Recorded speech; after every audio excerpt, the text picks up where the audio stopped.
Interesting talk. I could talk about that forever. I wanted to say something because you brought up a really interesting thing about your dreams, and we're talking Yeah. about death. And I've been having these, it's sort of a recurring dream. Hmm.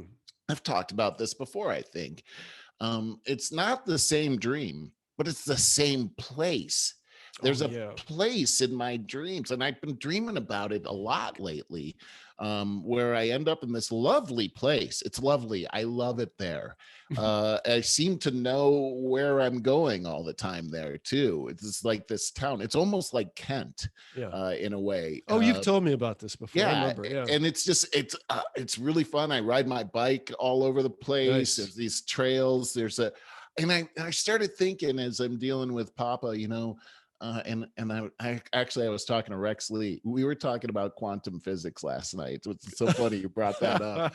And we were talking about the Matrix, and how, in the Bible it says that we're seated with Christ at the right hand of God, but we're actually here at the same time, and God's outside of time, and so there's two realities happening at the same time. Then we got into quantum physics, of course, and all that, and how it's biblically based, that whole scientific thing, and how God is actually the master scientist. Anyhow, I forgot where the heck I was going with this whole thing. Something about your dream, the recurring dream. And then I started thinking, is that my alternate reality? Is that something like heaven that I'm dealing? Because it feels great over there, Yeah. And I hate when I wake up and I'm like, that was a great dream. And I try to remember the details. And as I'm trying to remember, it just fades away.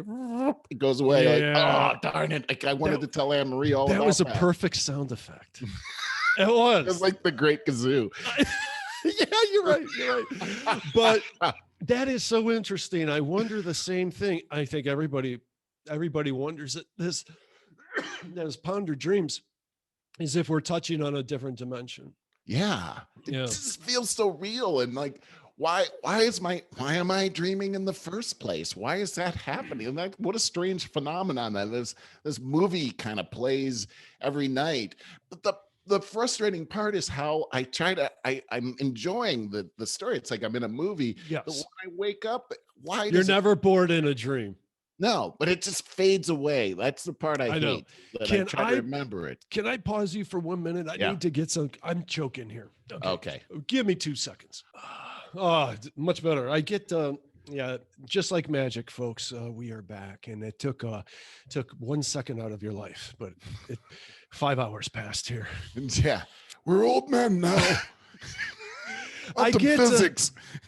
I get periodically, especially like this time of year, I get this allergy, just like out of nowhere. And that's what this kind of choking thing was, just this. Yeah. So I was out of tea. So I just put some water in here. Gotcha. So we were talking about dreams and all kinds of stuff. I wanted to get back to, because we were talking, I loved how we ended the show.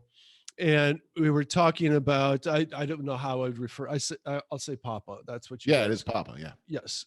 Called his relation to you would almost be like a stepfather, grandfather. He's my father-in-law. Yeah. I mean, this is technically he would be my grandfather-in-law, but that's what I thought. Yes. But he's my father-in-law. I got he's the only one I ever had. There's something very, very special happened between he and I, and it was when my dad passed away. And I remember being at his house the next day, and the day after is always the hardest. Oh yeah. And I was just devastated, and I remember Papa pulled me into his room, just he and I.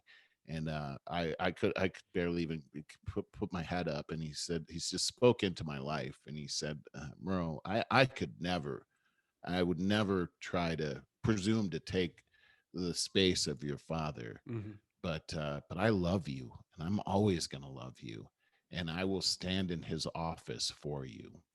And I've never forgotten that. And sure, even when Tracy and I got divorced, he and Nanny, his wife, they told me nothing's changed. We still consider you our son-in-law. Yeah, that's great. And so Papa and I have been friends all that time, and we talk, and and he's always uplifted me, and he's always told me, when things got tough, that he said, look, Merle, the Lord is with you, and everything's going to be all right. I can see him in you. I know that he's there. Those are the things, when you hear, I didn't have my dad to tell me that, but I had him. That's amazing. He told, every time I saw him, those were the things that he would tell in the hospital just last week. Those were the things I was trying to encourage him. He was telling me those things, encouraging me. He wasn't thinking about himself. Exactly. And I was reading him the Bible, and my favorite book in the Bible is the book of John. I read him the whole book. And it's just beautiful. It talks, there's places in there that say, when you believe in me, then you have faith in me, then you can never die. Your body can die, but you never die. And then he would say, I like that part. And then we would talk about that together. Oh, so nice. It was just, we had that beautiful time together. And even we found out that he was still conscious, but he was in hospice, and they were going to give him his medication, and we wanted to be there just in case he never came out of his that state. And we talked and everything, and Anne-Marie we all got to be intimately a part of the love story. And I am really happy for him. Being in that new 100-year-old body. He's in a young body now. He's strong. I was seeing I saw a picture of him in his uniform when he was in World War II, and he was handsome as anything. Just young and strong, and I could just see him looking just like that, and that's where he is now, and I can imagine my dad over there tugging on him too. There's some really good takeaways I want to point out there. Two in particular, and that is, we talked about at the end of the show that the character that people build going through the kind of struggles, like ultimate struggles. And I can't think of a bigger ultimate struggle than war, or I told you the story about the Holocaust survivor. No bigger struggle than that. No. But it builds so much character. And yet we're in a society now where this is amazing to me, that I just can never wrap my head around how we have such a large percentage of people that are parenting coming from a place of trying to prevent their kids from having any struggle whatsoever. Right. And they're not able the helicopter to function. Parents. Yeah. So they're not able to function, of course. Right. And again, we're not taught this in schools, just the bare minimum principles of parenting. That's right. The other thing I wanted to bring up about the story that is huge, I have to bring it to the forefront, is that Papa would tell you that he sees God in you and say all of these things that would make your heart swell and fill your whole soul. And we have so few people in this world that do that for other human beings. And you said he wasn't thinking about himself. That I have to say that. I have to make a point of that, because that is what's missing in this world. And we are always way more often trying to tear other people down so we feel better about ourselves. And it's a horrible way to be. Trying to take rather than give. Yeah. Brandon and I were standing outside after they took his body away. It was a pretty traumatic scene right there. And he and I just stood there in silence for like 10 minutes. We couldn't even speak to each other. Whew, it's hard to even talk about, but it's just we agreed that we had been privileged to bask in the light of a real man. There you go. And there are very few that are out there today. But we've been given this tremendous example of what a real man actually is. And it's a self-sacrificing warrior that loves. And I'm talking about the God kind of love, the self-sacrificing kind of love. Yes. And he epitomized that all the way to the end of his almost 101-year-old life.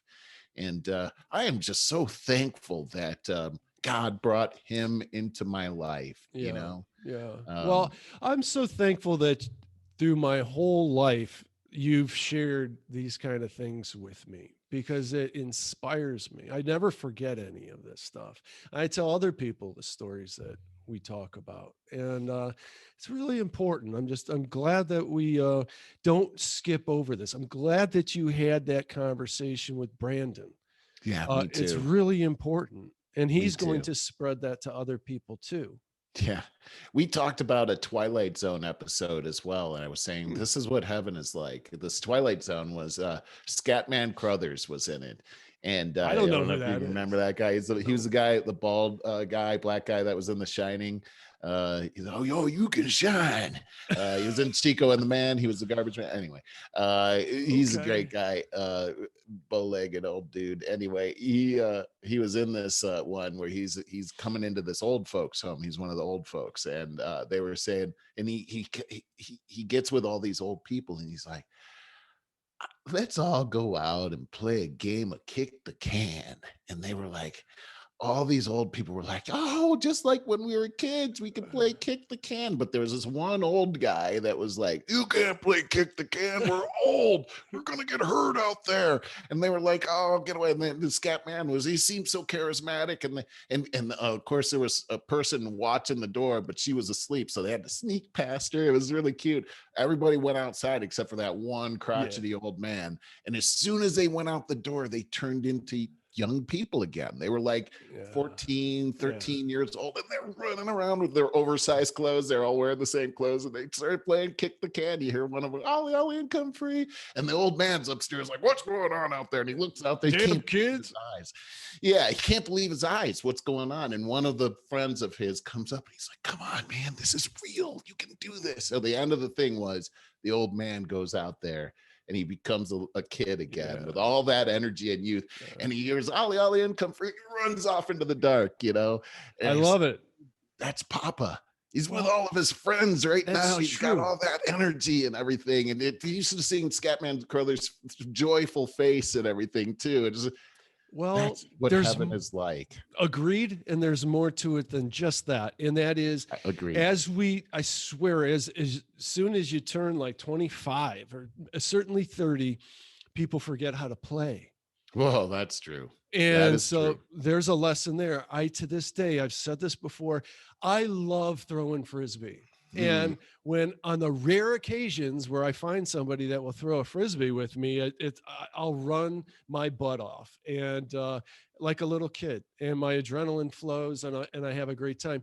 And I've given this thought before about going on that Nextdoor app and saying, hey, tonight or tomorrow at 7:00, I'm going to be at this park throwing Frisbee if anybody wants to show up. That's cool. That would be cool. I'd like to see what happens. That. I've thought about that because, dude, I can't find anybody. It's what I said. People like, what? Play? Right. I do recall, like on occasion, Dan and Janine, he's got a giant group of friends. They all like to party, like have parties all the time and stuff. But they'll also organize every now and then like a kickball game. I love kickball.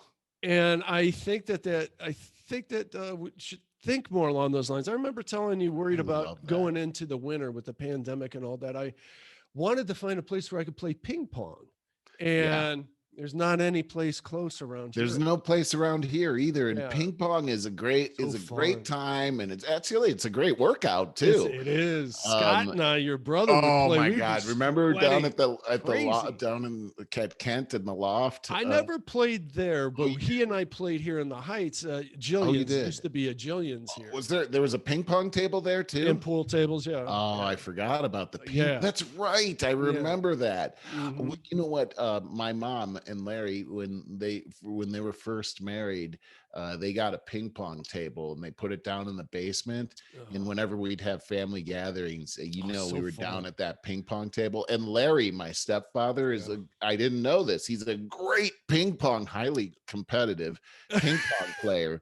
And man, we'd be down there sweating, trying to, and I just wanted, I wish Larry wasn't so good at ping pong. I don't know if I ever beat him. But wow. yeah, he was really good, unbelievably good. Scott's really good. Yes, so it was like I said, we'd have these fierce battles down there. The other thing too is, so we'd play over at Kent, and one day my pastor heard us, Jim Short, he heard us talking about this, and he was this very gentle man. You told me about this. And he's like, oh, let's go down there and maybe we'll get some pie after. That's how he laughed, and we were like, okay, old man, come on. And we were like, I remember like the day before, or as we're on our way over to the loft, we were like, we're gonna kick his butt, like they kick the pastor's butt. That's so evil. But oh my gosh, he was like a magician with that ping pong ball. I mean, it was like, where is the ball? It was like Bugs Bunny. It was like, strike one, strike two. Yeah, just talking to ourselves. The ball's going like this. Yeah, and then he was like, okay, now let's get some pie. We're like, I don't know of any place to buy some pie here, And it was like the Rathskeller was right across, and it said pizza on it. Yeah. And he's like, right there, let's get some pizza pie. What are you talking about? Right. Oh, pizza. Oh, I'm so hungry now. And pizza, God, good pizza. There's nothing like good pizza. There really isn't. And I've had, with this whole thing happening with Papa, you bring food and stuff like that. So I brought some pizzas over there, and there's some of the best pizza that we had over there. It was so good. Wow. And I mean, I can't imagine a world without pizza. Seriously. That's a terrible thought. It is I talked to my mom about this, and she was saying, I don't think I had pizza until I was in college. And then I started to look at like the history of pizza here in this country. Right about the time she was in college is when pizza really came on the scene here. Wow. They're older people. Pizza was a new thing for them. Of course, pizza's been around for a long time, just not a big popular thing here in the United States. And I also found out that macaroni and cheese is another one that somehow is a newer thing. I don't know how that happened, but I don't either. Those are two of my favorite things. I love good. My favorite pizza place is in Sarasota, where we stay. It's one of the first things we do is go to Solizano's. And I always call them Jersey boys because their sign looks like that. They're both these two brothers from Jersey. And so they bring this New York, New Jersey style pizza over with them. And they're hugely popular in Sarasota. They have about 3 different, maybe 4 different stores or restaurants, and it's so good. You get it by the slice or the whole pie, and it's like, they always, you walk in there at any time, they have like 4 different ones sitting in that window, and you want all of them. Yes. Oh my God, is it good? Oh geez. It's just a smell when you walk in and you're hungry, and it's just like I'm almost overwhelmed, like I'm ready to eat my hand. Yes. I'm hungry now. It's Anne Marie's favorite food is pizza. Oh, it's right up there with just about everybody, I think. Yeah. I love it. Remember at school when it'd be pizza day, everybody, pizza. Everybody. Yes. Yeah. And spaghetti. And I always loved the spaghetti and meatballs too. Me too. You know what? Brandon growing up hated spaghetti. Really? You don't like spaghetti. He hated a lot of things, but spaghetti was one. And me being the ornery guy that I am, I would threaten him by saying, hey, you know what we're having for dinner tonight? And he'd go, what? I go, spaghetti, like that. He'd go, no. I go, spaghetti. And I would say a bunch of times until he cried. That's terrible. It's terrible. He likes it now. So really, I can't believe he didn't. Yeah, I can't believe he didn't like it. I never knew anybody that didn't like spaghetti, And Hallie would go, she'd start laughing, because her brother's crying. And I'd go, hey, Hallie, you want to go to the car wash? She'd go, no, we're going to the car wash. And she cried too. What a terrible day. I don't know why they like me. Why was she afraid of the car wash? Oh, she was terrified of the car wash. I mean, it was just like a big monster, you go in there. Oh. I only took her there once, and that it was almost like having Wildcat in the car, man. Just like, I don't ever want to go through that again. Wow. She's screaming and everything, and she's got a loud voice, boy. Uh, An opera singer. Hey, did I tell you that we're doing Thanksgiving for Memorial Day? Yes, that is a great idea. Yeah, it's I think it's all of our favorite holiday, the whole family, and it's my favorite meal of the year. You've said that too. Mine. Yep, yeah. Exactly. And, I've always vied for with the family for years. I've been saying we should have 2 Thanksgivings. Have Thanksgiving 2.0 in March. There's nothing going on in March, wow, and we don't have another get together forever. Well, finally, at least we're doing this. We deferred our Thanksgiving. Now, of course, Lisa and I did on our own, and it was very good, but there's nothing like the big family thing, because everybody right. Yeah, everybody pulls out the stops on this one, Absolutely. Well, this is going to be great, man. I can't on that new patio. Yeah, from a patio. Yeah. Hopefully the weather works out. So you got any plans for like Memorial Day weekend? It's kind of a big thing. It is, and we don't have any plans. I'm not really sure at this point what we're gonna do. We should do a picnic or something outside. We might, or we might do a little bit of traveling as well. Anne Marie and I have been kind of exploring new areas around California. We went to this really great place last weekend called Santa Paula, which is sort of it's probably about an hour and a half kind of north east of here, and this beautiful little town. It was just really fun to just check it out. We had great food there, and a great atmosphere. Kind of got away from the whole hustle bustle of the city and all. And there's just some great places here in California we haven't seen yet. So who knows? We'll see. Oh, that's cool. I had another lighter side story I wanted to tell you about, because it gets back to, honestly, to the whole conversation we had about character. And so I'm not going to pull anything up. I'm just going to tell you about it. This off-duty police officer is at this beach. I don't remember the name of the beach, but it's right on the Florida Panhandle, close to Alabama. But close to Pensacola, and there's a riptide. This 4 teens got pulled out into the riptide current, and were on the verge of drowning. Oh my gosh! People tried to form a human chain, but they didn't have enough people to go out that far. And this off-duty police officer ran out there, swam out there, and started pulling these kids in. And then with the help of a couple of other people, were able to save all 4 of them. And my point to it is as dangerous as this was, try to put yourself into that situation. If you were there and you're trying to, of course, try to do the human chain, but the bravery, the character, I'm getting back to this, of this police officer. Think about the character that average, before you and I had the discussion about, yes, there are bad apples out there, because remember that awful story about the Colorado police department, where this couple, man and woman police officers who also were in a relationship, were laughing about dislocating this old woman with Alzheimer's, her shoulder. Yeah, that was terrible. And so the other lady police officer leaked the video of this, because she's like, this toxic culture here has got to end. So we had a brief conversation about, yes, that I don't think that's the norm, but that is out there. Right.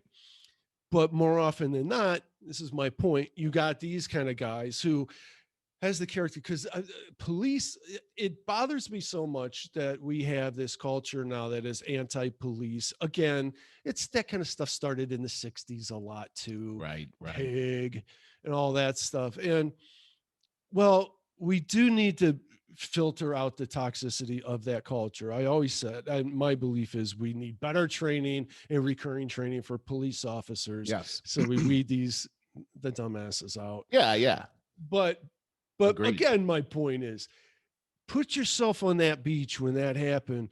We all want to pretend that we would be the hero. I'd be running out there and diving in like Baywatch into that water and, swimming like a fish out there and rescuing those kids. Well, would you?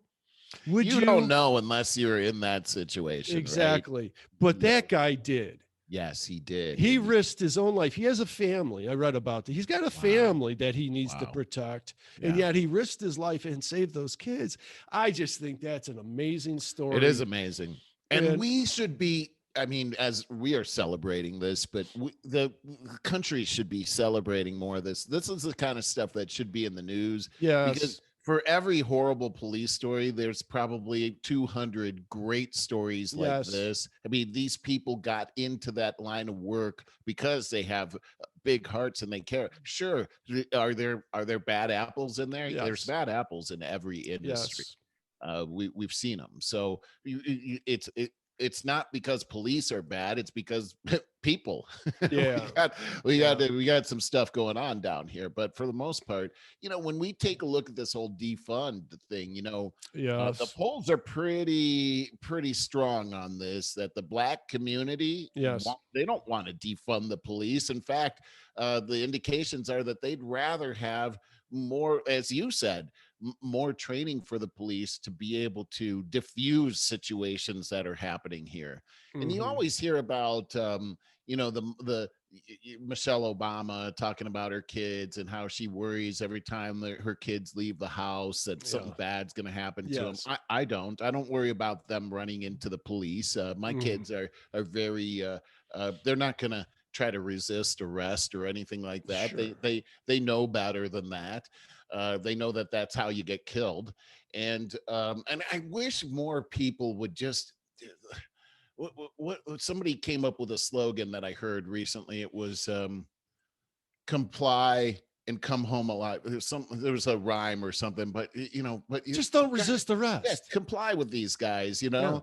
And what we're seeing almost every single one of these is something about resisting arrest. Very true. You saw down in Atlanta, the guy, remember last year, the cop that the two cops that went to arrest that guy at Wendy's, and they ended up in a big tiff, and they shot that guy who actually took the stun gun of the one officer and tried to shoot that cop. Yeah. Right there. Well, all gloves are off. That police officer that was suspended is back on the force now.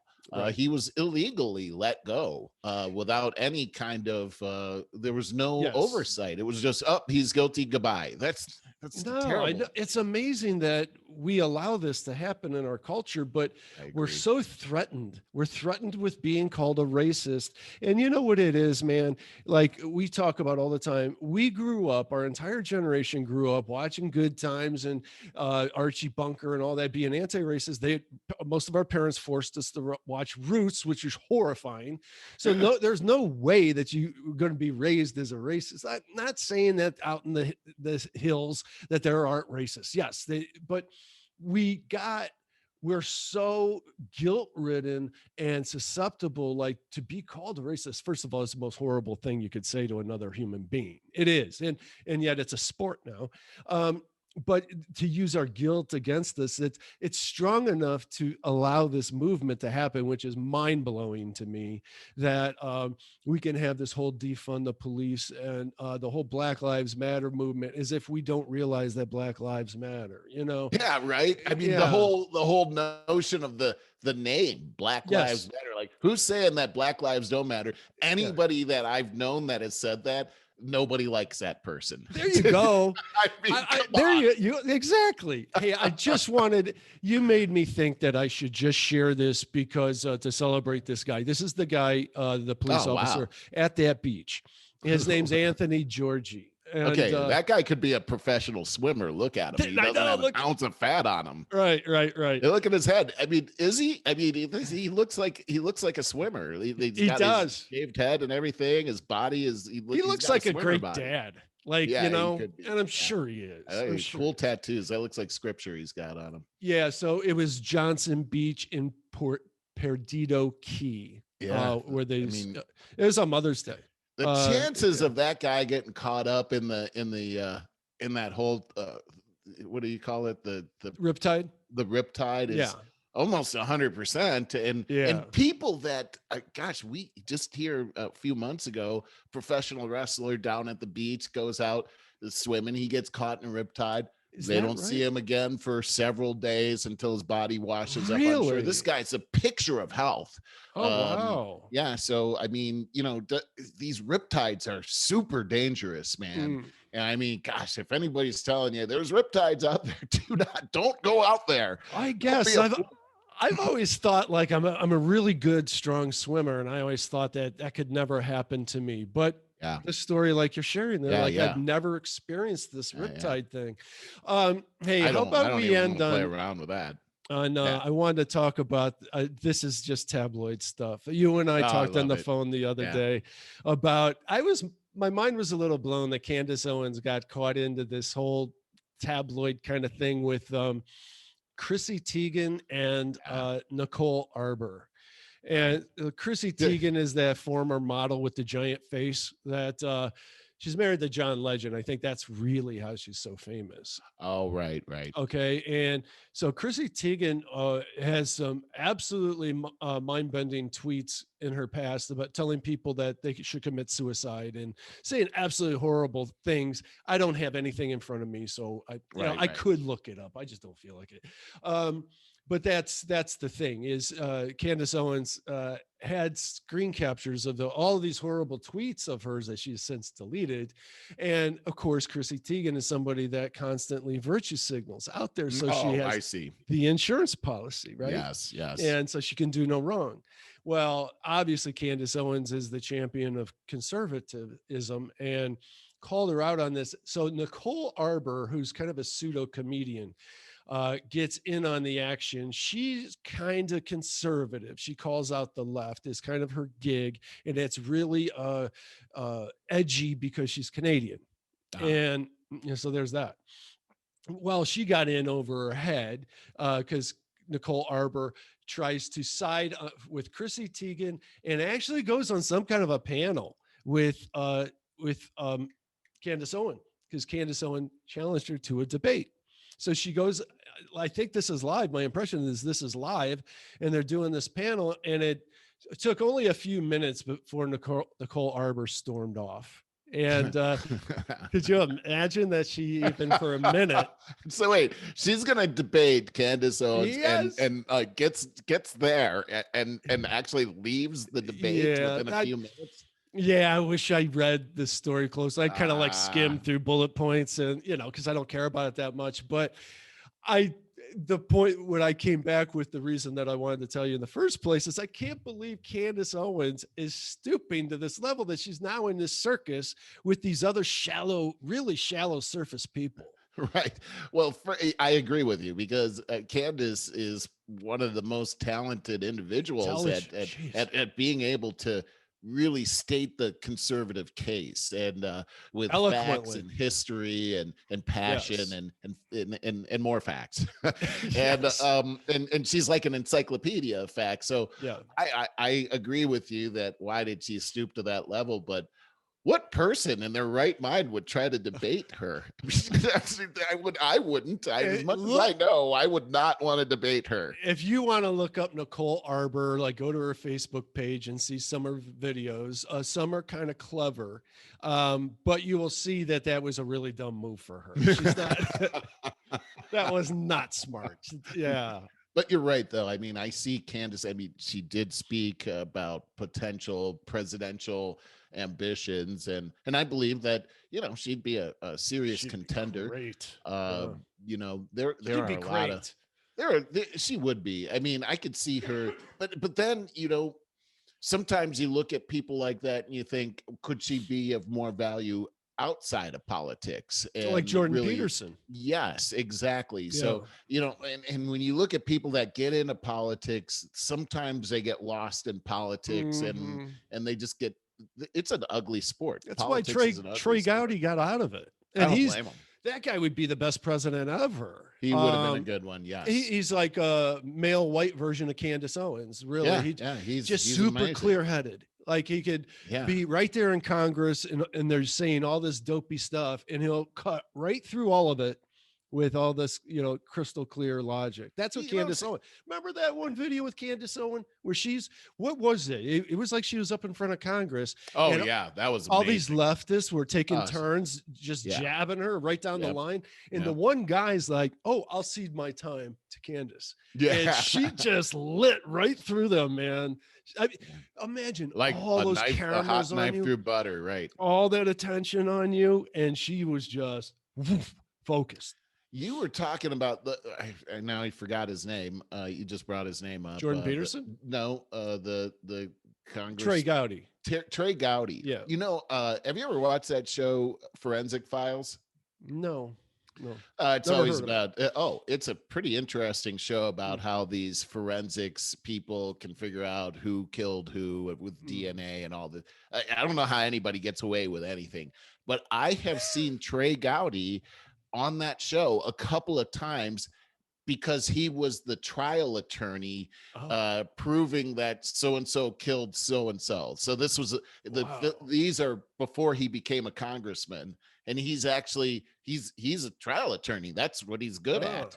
And boy, he goes in there and the guy's super talented at being a trial attorney. He's one of the best out there. Yes. Wow. Interesting. Interesting guy.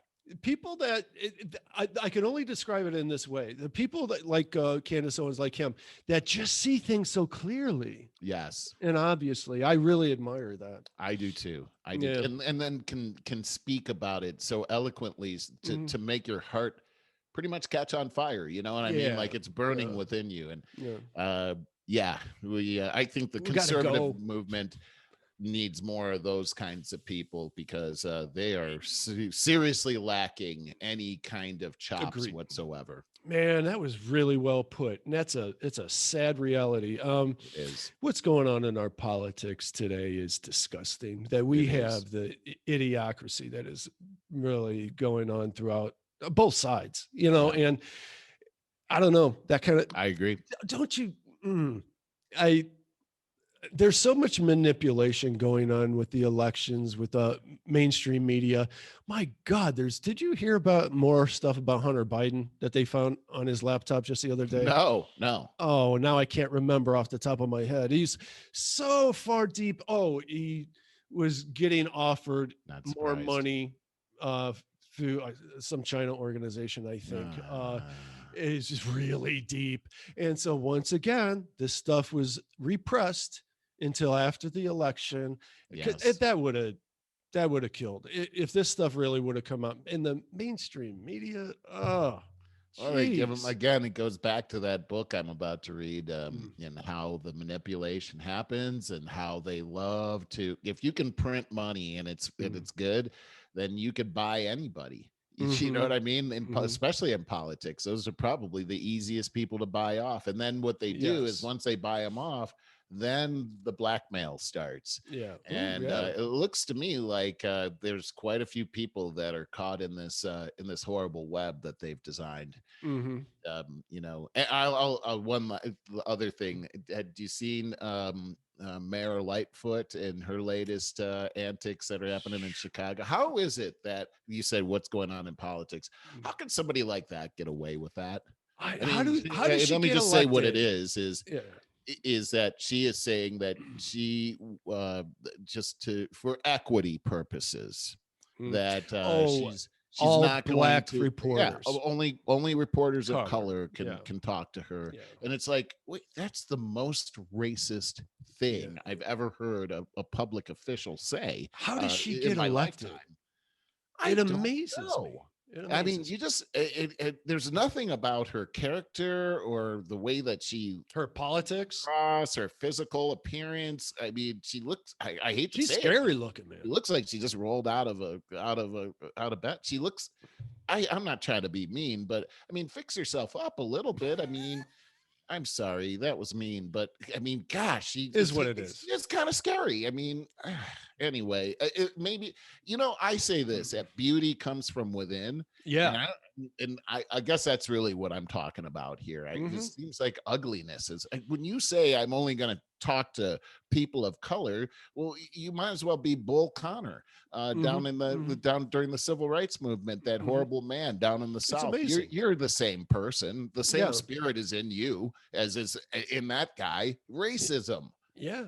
How do we not call that out? And as I said, it's a horrible word, the R word, but it's thrown around with reckless abandon in all the wrong ways. Here's something I saw, Barry, and I know we got to wrap up here. Yeah, we I gotta do. go too, but it is I saw her in a conference with her aldermen. Those are the city councilmen, and one of them, I think his last name is Lopez. I'm not sure, but he is Hispanic. But what he was saying in this conference call is, look, and his district is like maybe 10% white. He was saying, look, we can't close our eyes to what's really happening here. What's really happening is we're letting all these illegals into our place, and their crime and murder's gone up 50% here. And she says, people are not illegal. That's a racist trope that you're throwing in. You ought to be ashamed of yourself. Well, the guy's Hispanic. And I'm just like, so here's the deal. They've redefined racism so that when real racism actually happens, you can't recognize it. Yeah, it totally, they're always redefining words. Yeah, you're right. All right, we got to go. Yeah, it's been great. Oh, really has. This has been a tough one to back out of, Yeah, no kidding. Probably call you later. Okay, that sounds good. We'll right, amaze Lisa again. Have a great weekend, man. You too, Love Barry. you. Love right, you bye. too, buddy. Bye.